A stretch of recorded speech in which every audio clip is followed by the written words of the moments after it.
안녕하세요, 여러분. 인생의 지혜와 희망을 함께 나누는 시니어 행복 플러스입니다. 저희 채널은 늘 따뜻한 위로와 희망을 전해드리지만 때로는 정의로운 심판과 통쾌한 반전이 주는 카타르시스가 우리 삶에 큰 활력이 되기도 합니다.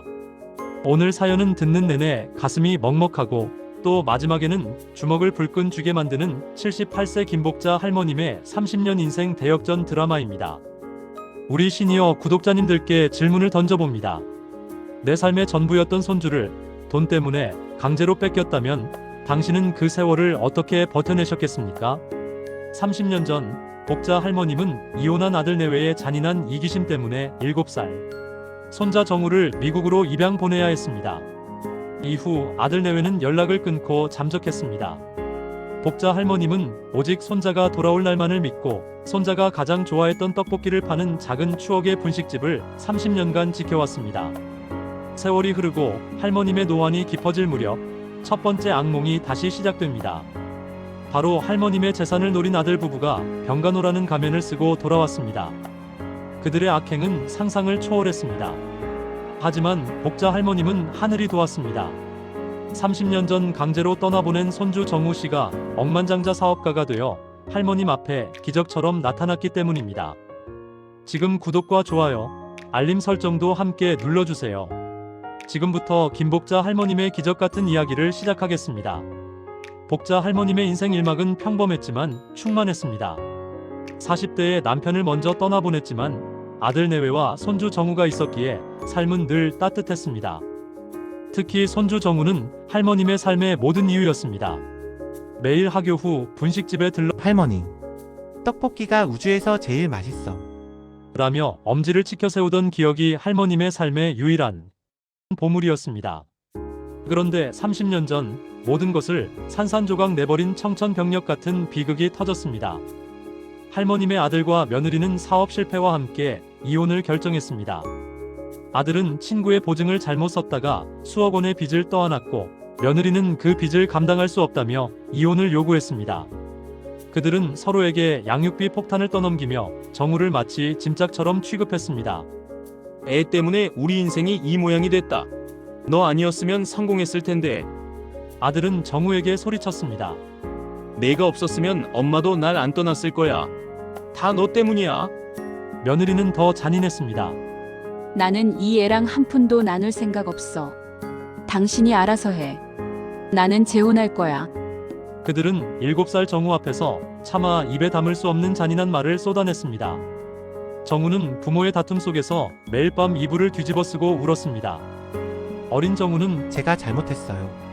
라며 부모의 다리를 붙잡았지만 그들은 정우의 손을 뿌리쳤습니다. 결국 그들은 정우를 할머님에게 맡기고 사라졌습니다. 전화도 주소도 바꾼 채 무책임하게 잠적해버린 것입니다. 할머님은 당장이라도 달려가 아들 내외를 붙잡고 싶었지만 손주 정우를 지켜야 한다는 일념 하나로 꾹 참았습니다. 할머님은 정우에게 엄마 아빠는 아주 중요한 일을 하러 멀리 가셨단다. 곧 돌아오실 거야. 라고 거짓말을 했습니다. 하지만 7살 정우는 이미 모든 것을 알고 있었습니다. 매일 밤 울면서 할머니 품에 안겼습니다. 할머니, 엄마 아빠는 저를 싫어하는 거죠? 할머님은 정우를 꼭 안고 울었습니다. 아니란다, 우리 정우. 넌 세상에서 가장 착한 아이야. 할머니가 널 평생 지켜줄게. 할머님과 정우가 함께한 시간은 너무나 짧았습니다. 겨우 6개월. 할머님은 낡은 분식집을 운영하며 정우를 키웠습니다. 등하교를 챙기고 밥을 먹이고 잠자리를 지켜주었습니다. 정우는 점점 웃음을 되찾았고 학교 성적도 올랐습니다. 담임 선생님은 정우가 많이 밝아졌어요. 할머님 덕분입니다라고 칭찬했습니다. 그런데 몇 달 후 아들 내외는 돌아왔습니다. 하지만 그들의 입에서 나온 말은 할머님을 무너지게 했습니다. 엄마, 우리도 살아야지. 정우를 미국으로 입양 보냈어. 좋은 집에 갔으니 잘 살 거야. 우린 이제 자유로워질 거야. 그들은 정우를 입양 보낸 것을 자랑처럼 이야기했습니다. 며느리는 웃으며 말했습니다. 입양 보상금도 받았어요. 우리도 이제 새 출발할 수 있어요. 할머님은 심장이 찢어지는 고통을 느꼈습니다. 너희들 어떻게 내 손주를. 엄마, 법적으로 우리가 친권자예요. 엄마는 그냥 조부모일 뿐이고요. 이미 다 끝난 일이에요. 아들과 며느리는 정우를 입양 보내는 과정에서 할머님의 동의를 구하지 않았습니다. 할머님은 당장 경찰서와 국제 입양기관을 찾아다녔지만 서류상 아들 내외가 법적 보호자였기에 할머님은 남이나 다름없었습니다.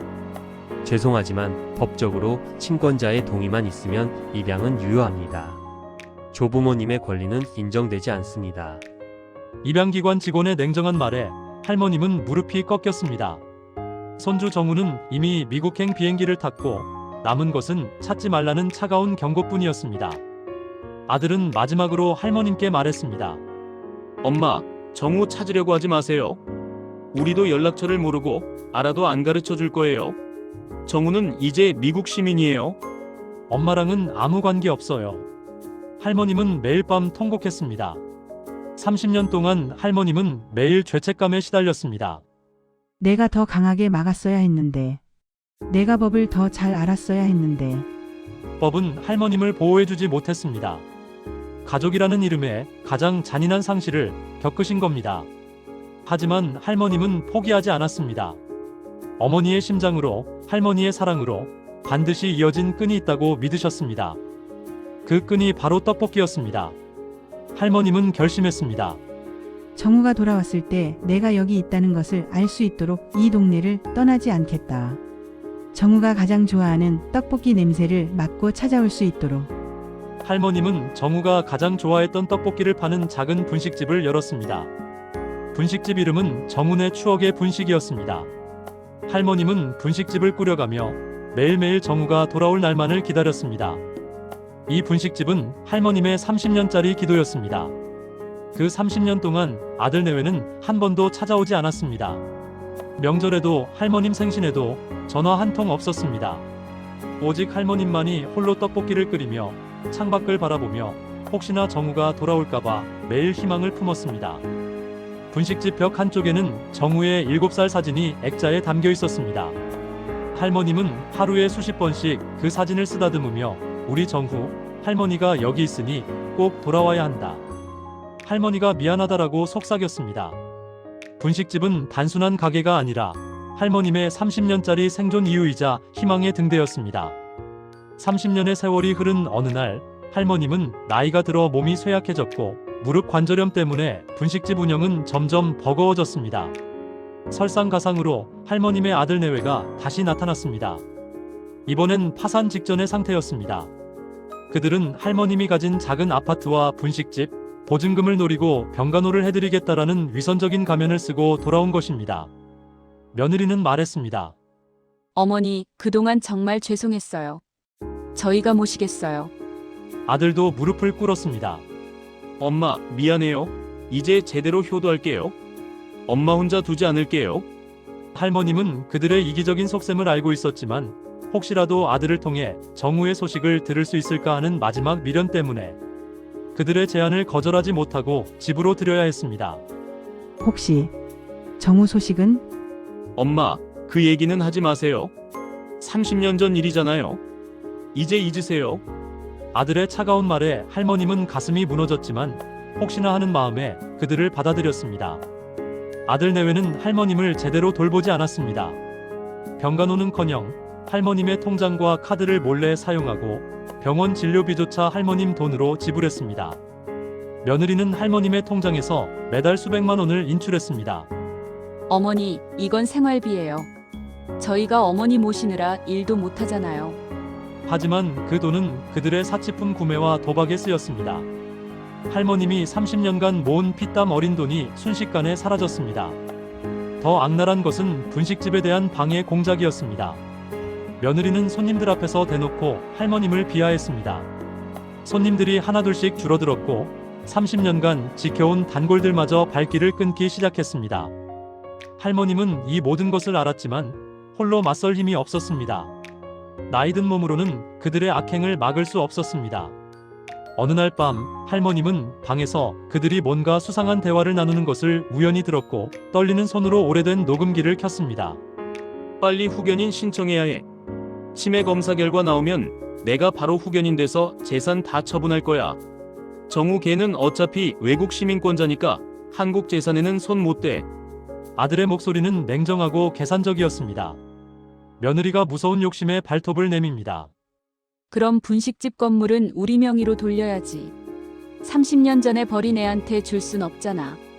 여기 올 일도 없고. 맞아. 엄마 치매 진단받으면 법적으로 우리가 전부 관리할 수 있어. 아파트도 팔고 분식집도 정리하면 최소 5억은 되겠지. 5억이면 우리 빚 다 갚고 새로 시작할 수 있어. 노인네는 이제 쓸모없으니 빨리 요양원이나 보내자고. 요양원비가 제일 싼데 알아봤어. 할머님은 녹음기를 쥔 손이 떨렸습니다. 돈 때문에 자신을 버리고 손주까지 버린 이기심이 30년이 지나도 살인과 같은 악행으로 변하지 않았다는 사실에 절망했습니다. 이대로 속수무책 당해야 하나 하는 극심한 무력감에 할머님은 밤새 잠을 이루지 못했습니다. 세상에서 가장 끔찍한 배신은 자식에게서 받는 배신일 겁니다. 복자 할머님은 이제 마지막 남은 존엄성마저 잃을 위기에 처했습니다. 하지만 정의는 살아있었고 할머님의 기도가 응답받는 순간이 다가왔습니다. 바로 그때 운명의 날이 찾아왔습니다. 낡은 분식집 문이 딸랑 소리를 내며 열렸습니다. 훤칠하고 잘생긴 남자가 들어섰습니다. 세련된 양복과 당당한 걸음걸이에서 재력과 품격이 느껴졌습니다. 그는 홀로 앉아 떡볶이를 드시던 할머님 앞에 섰습니다. 남자는 분식집 안을 천천히 둘러보았습니다. 벽에 걸린 7살 소년의 사진, 낡았지만 정갈하게 관리된 테이블, 그리고 30년 세월이 담긴 작은 주방. 정우는 유창한 한국어로 떨리는 목소리로 말합니다. 혹시 이 분식집이 정훈의 추억의 분식 맞습니까? 30년 전 사진이 걸려있는 분식집이 맞나요? 할머님은 너무 놀라 굳어버렸습니다. 남자의 목소리에서 어딘가 익숙한 무언가가 느껴졌습니다. 남자는 테이블에 7살 정우 사진을 응시하며 조용히 말했습니다. 할머니 저 정우예요. 30년 만에 제가 돌아왔어요, 할머니. 다시는 할머니를 떠나지 않을 거예요. 할머님은 눈물도 나오지 않았습니다. 30년 동안 매일 밤 그리던 30년 동안 이 분식집을 지키게 했던 그 이름. 할머님은 손자의 얼굴을 만지며 흐느꼈습니다. 우리 정우. 정말 우리 정우가 맞니? 이 손. 진짜 정우 손이 맞니? 너 때문에 살았다. 할머님은 정우를 끌어안고 30년 동안 참아왔던 모든 눈물을 쏟아냈습니다. 분식집에 있던 다른 손님들도 눈물을 흘렸습니다. 정우는 할머니를 꼭 안으며 말했습니다. 할머니 죄송해요. 너무 오래 걸렸어요. 하지만 저는 단 하루도 할머니를 잊은 적이 없어요. 매일 할머니 떡볶이 맛을 기억했어요. 일주일 후 DNA 검사를 통해 친손자임을 확인했습니다. 정우 씨는 미국에서 홀로 자수성가하여 IT 기업을 성공시킨 억만장자 사업가가 되어 돌아온 것입니다. 정우는 할머님께 자신의 이야기를 들려주었습니다. 할머니 저는 미국 가족에게 입양됐지만 행복하지 않았어요. 그들은 저를 사랑하지 않았어요. 저는 18살이 되자마자 집을 나왔고 혼자 일하며 대학을 다녔어요. 그리고 성공했어요. 할머니를 찾기 위해서요. 정우는 국제 추적 전문가를 고용하여 수년간 할머님의 흔적을 찾아 헤맸고 마침내 정훈의 추억의 분식이라는 간판을 발견하고 확신한 것입니다. 할머니가 저를 잊지 않고 기다리셨다는 걸 알았을 때 저는 울었어요. 제 이름이 적힌 이 간판이 30년 동안 저를 기다린 할머니의 사랑이. 그는 주머니에서 작은 은반지를 꺼내 할머님께 보여주었습니다. 그것은 30년 전 할머님이 손주에게 몰래 쥐어준 그 반지였습니다. 이 반지가 저를 여기까지 이끌었어요. 이 반지를 볼 때마다 할머니를 떠올렸어요. 손자가 할머니 손에 반지를 다시 끼워주었습니다. 정우 씨는 할머님을 즉시 최고급 병원으로 모셔 정밀 검사를 받게 했습니다. 그러고 나서 할머님께 지난 30년간의 일과 아들 내외의 악행, 그리고 최근의 재산 가로채기 계획을 모두 들었습니다. 할머님은 녹음 파일도 정우에게 들려주었습니다. 정우 씨의 눈은 분노를 넘어선 냉정한 결의로 타올랐습니다. 손자 정우는 할머니 앞에서 무릎을 꿇고 말했습니다. 할머니 죄송해요. 30년 동안 혼자 고생하게 해서. 하지만 이제 걱정하지 마세요. 저를 버린 사람들, 그리고 할머니를 괴롭힌 사람들, 제가 가진 모든 것을 걸고 반드시 정의로운 응징을 해줄게요. 아무도 제 할머니를 함부로 대할 수 없어요. 손자는 미국 본사에 연락하여 한국 최고의 특수 변호사팀을 선임하고 분식집과 할머님 재산을 노리던 아들 내외를 완벽하게 역공할 계획을 세웠습니다. 정우는 며칠간 철저하게 준비했습니다. 할머님의 통장 거래 내역, 아들 내외의 횡령 증거, 분식집 영업방해 목격자 진술, 그리고 결정적인 녹음 파일까지 모든 증거를 법적으로 완벽하게 정리했습니다. 할머님은 손자의 당당한 모습에 30년 묵은 체증이 내려가는 듯 했습니다. 이제 내게도 날개가 생겼구나. 하늘은 결국 내 편이었구나. 아들 내외는 할머님이 손자와 재회한 사실을 모른 채 다음 날 할머님의 재산명예 이전을 위해 공증사무소를 가자며 독촉했습니다. 어머니, 오늘 꼭 가셔야 해요. 서류 정리해야 어머니 재산 관리가 편하잖아요. 며느리는 할머님의 팔을 거칠게 잡으며 재촉했습니다. 그들이 할머님을 강제로 차에 태우려는 찰나 손자 정우 씨가 변호인단과 함께 고급 세단에서 내리며 등장했습니다. 어디 가시는 겁니까? 정우의 차갑고 위험 있는 목소리에 아들 내외는 얼어붙었습니다. 너는? 아들은 30년 만에 본 아들, 아니, 이제는 성공한 사업가가 된 정우를 알아보지 못했습니다. 정우 씨의 변호사는 아들 내외에게 재산 포기, 각서와 함께 횡령 및 사기 미수 고소장을 동시에 전달했습니다. 김명규, 이내 씨. 귀하는 피해자 김복자 씨의 재산을 불법적으로 횡령하고 사기 및 영업 방해를 저질렀습니다. 이는 형법 제347조 사기죄, 제355조 횡령죄, 제314조 업무방해죄에 해당합니다. 변호사는 아들 내외가 할머님의 통장에서 돈을 횡령한 증거, 할머님의 명의를 도용하려 한 위조 서류의 사본, 분식집 영업방해 녹취록, 그리고 정우 씨가 몰래 녹음했던 치매 후견인 신청모의 대화 파일을 증거물로 제시했습니다. 지난 6개월간 총 3,200만 원을 무단 인출했고 피해자의 동의 없이 후견인 신청을 준비했으며 허위 사실을 유포하여 영업을 방해했습니다. 이는 징역 10년 이하의 중범죄입니다. 아들 내외는 사색이 되어 무릎을 꿇으며 말했습니다. 정우야. 오해야. 우리는 엄마를 사랑해서. 손자 정우는 싸늘하고 단호하게 답했습니다. 탁치세요. 당신들은 30년 전에 저를 버렸고 지금은 제 할머니의 존엄성과 재산을 도둑질하려 했습니다. 당신들은 인륜을 저버린 죄인입니다. 당신들에게는 제 할머니 김복자 할머니의 재산에 손댈 권리가 없습니다. 며느리가 울며 애원했습니다. 정우야, 우리도 어쩔 수 없었어. 그때는 돈이 없어서. 살기 위해서. 살기 위해서요? 저는 7살 아이였습니다. 부모가 필요한 7살 아이를 당신들은 돈을 받고 팔았습니다. 그리고 30년이 지난 지금 또다시 돈 때문에 할머니를 버리려 했습니다. 당신들에게 가족은 돈으로 거래하는 상품입니까? 정우 씨는 그 자리에서 법적 절차를 시작했습니다. 변호사는 형사고소와 함께 민사소송도 동시에 진행했습니다.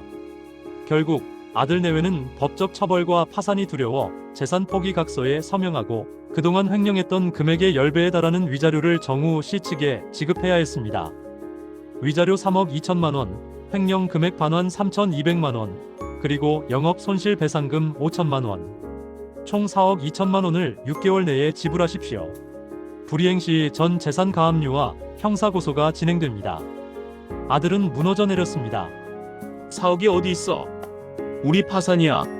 정우 씨는 그들에게 최소한의 생활비를 지원하고 영구적인 접근 금지를 명령했습니다. 할머니께 반경 500m 이내 접근 금지, 전화 및 연락 금지, 이를 위반할 시 즉시 구속됩니다. 당신들에게 줄 자비는 여기까지입니다. 정우 씨의 통쾌한 응징은 단순한 복수가 아니었습니다. 그것은 30년 동안 이어진 할머님의 고통과 헌신에 대한 정당한 보상이었습니다. 통쾌한 응징이 이어졌습니다. 정우 씨는 아들 내외에게 마지막 선언을 했습니다. 정우 씨는 법적으로도 할머님과 아들 간의 연결고리를 단절시켰습니다. 상속 포기 각서, 부양 의무 면제, 모든 법적 관계를 종료시켰습니다. 저는 할머니의 법정 후견인이 되었습니다. 당신들은 더는 어떤 권리도 의무도 없습니다. 이것이 당신들이 30년 전에 원했던 자유입니다. 이 말은 그들에게 가장 큰 정신적 충격이었습니다. 아들 부부가 무너지게 되었습니다. 그들은 결국 모든 것을 잃고 쫓겨났습니다. 이 사건 이후 아들 내외는 할머님의 삶에서 완전히 사라졌습니다. 복자 할머님은 30년 동안 자신을 짓눌렀던 자식에 대한 미련이라는 짐을 비로소 내려놓았습니다. 손주 정우 씨가 진짜 가족이 되어 주었기 때문입니다. 정우 씨는 할머님께 최신식 건물과 최고급 주거 공간을 선물했습니다. 1층에는 최신 설비와 쾌적한 환경을 갖춘 정훈의 추억의 분식을 재개장했습니다. 분식집은 이제 할머님의 놀이터이자 동네 시니어들의 사랑방이 되었습니다. 할머님은 더는 힘든 노동을 하지 않고 손주 정우 씨가 고용한 직원들과 함께 손님들을 맞이하며 행복하고 여유로운 노년을 보내게 되었습니다. 손자 정우가 말합니다. 할머니, 제가 돈을 버는 이유는 단 하나예요. 할머니의 남은 인생을 제가 지켜드리기 위해서요. 30년 전에 할머니가 저를 기다리셨듯이 이제 제가 할머니 곁에서 평생 지켜드릴게요. 할머니의 이름으로 전 세계 입양아들을 돕는 재단을 설립했어요. 할머니의 사랑을 나누고 싶어서요. 내 새끼. 나는 이제 여한이 없다. 이제야 진짜 내 인생을 찾았구나. 너는 하늘이 주신 가장 큰 복이다. 30년 떡볶이가 헛되지 않았다. 할머님은 정우 씨를 안고 눈물을 흘렸습니다. 이제 복자 할머님과 손주 정우 씨의 눈부신 이야기를 마무리할 시간입니다. 이 사연은 우리에게 진정한 가족의 의미와 정의로운 삶의 가치를 되새기게 합니다. 할머님은 분식집이라는 희망의 등대를 켜고 매일 밤 손주를 위해 기도하며 30년 긴 세월을 버텨냈습니다. 그 헌신이 바로 억만장자 손자를 데려온 기적을 만든 씨앗이었습니다. 정우 씨가 돌아와 보여준 정의로운 응징은 우리 시니어들이 겪는 억울함과 부당함에 대한 시원한 대리만족을 선사했습니다. 가족을 버린 자는 결국 세상에서도 버림받는다는 준엄한 심판을 우리는 보았습니다. 시니어 여러분, 여러분의 삶의 헌신과 사랑은 언젠가 반드시 기적 같은 보상으로 돌아옵니다. 복자 할머님처럼 희망의 끈을 놓지 마십시오. 우리는 더는 약자가 아닙니다. 우리의 지혜와 존엄을 지키는 것이야말로 우리 자신과 진정한 가족을 지키는 힘입니다.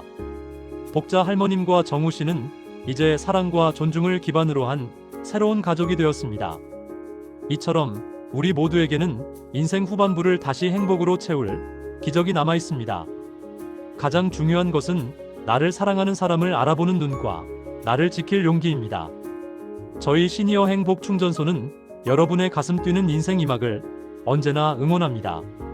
오늘 이야기가 여러분의 마음에 큰 울림을 주었기를 바랍니다.